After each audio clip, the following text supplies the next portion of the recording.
Coucou les amis, c'est Sandra, j'espère que vous allez bien aujourd'hui, que vous êtes en pleine forme. Aujourd'hui, je voudrais vous parler du corps des femmes et de celui des hommes. Il y a une phrase que j'ai lue ou entendue, je ne me rappelle plus exactement, enfin je ne me rappelle plus où, qui disait « les hommes n'ont pas de corps ». Alors ça voulait dire quoi? Ça voulait dire que dans l'espace public, le corps des hommes n'est pas mis en scène, n'est pas instrumentalisé comme l'est le corps des femmes. Et dans ce sens-là, l'auteur de cette phrase disait que on avait l'impression que les hommes n'avaient pas de corps, ou qu'en tout cas leur corps n'était pas utilisé comme l'est le corps des femmes.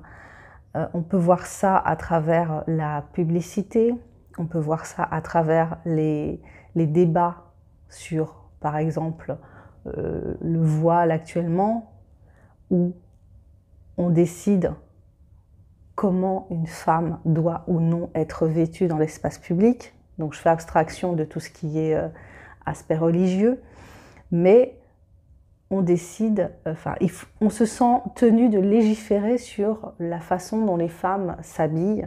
Et ça date pas d'aujourd'hui. Il y a eu une loi, il y avait une loi qui a été abrogée dans les années 2010 sur le fait que les femmes pouvaient ou non porter un pantalon dans l'espace public, le droit de se travestir. On appelait ça le travestissement, le droit ou non pour les femmes de se travestir.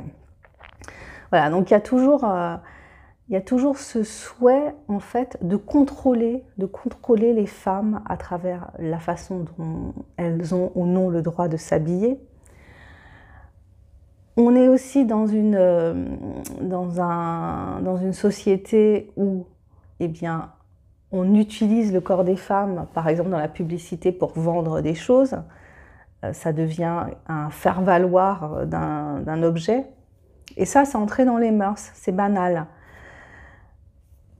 Il y a un exemple qui me vient, c'est à une époque, il y avait un problème qui était lié au string. Alors, je ne sais pas si vous vous en souvenez, il y avait la mode des pantalons taille basse, ce qui faisait que les filles qui portaient des strings, eh bien, on voyait le string qui sortait du pantalon taille basse quand les femmes se penchaient.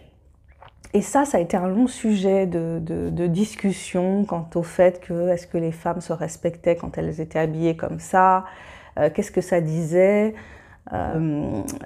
Le pendant, c'est la mode de beaucoup de jeunes hommes de porter eux aussi des pantalons taille basse avec le caleçon apparent. Et j'ai jamais entendu une polémique en fait sur le respect que les garçons auraient vis-à-vis de leur corps en montrant leur caleçon. Bon, il y a des critiques qui sont faites sur cette mode, qu'elle est idiote, qu'elle les empêche de marcher, qu'on ne comprend pas trop pourquoi ils s'habillent comme ça. Même si on fait des recherches, on sait que c'est lié aux prisonniers américains à qui on a enlevé la ceinture et le pantalon tombait. Et puis finalement, ils ont intégré ça et puis c'est devenu une mode. Mais les garçons ne sont pas attaqués sur la façon dont ils s'habillent, voilà, sur leur corps et sur le respect qu'ils auraient ou non de leur corps en s'habillant de cette façon-là. Tandis que les filles, eh bien, si on voit un bout de culotte, ça y est, il y a une histoire de la fille qui provoque, la fille qui cherche à attirer l'attention, la fille qui incite même au viol, puisque bon, on doit toujours trouver que la victime est coupable et a provoqué dans la culture du viol qui est la nôtre. Voilà, donc il y a cette façon différente de traiter le masculin et le féminin, le corps masculin et le corps féminin, que je note et que d'autres personnes notent également. C'était ça que je voulais partager avec vous aujourd'hui. Vous me direz ce que vous en pensez. Je me présente pour ceux qui ne me connaissent pas, je suis Sandra Ganval, écrivaine indépendante. Sur cette chaîne, j'aborde des sujets qui m'inspirent, qui me tiennent à cœur. Je les partage avec vous. Si vous voulez en discuter, n'hésitez pas, mettez-moi des petits commentaires. Je vous souhaite une excellente journée ou soirée. Je vous dis à bientôt pour la prochaine vidéo. Bye bye!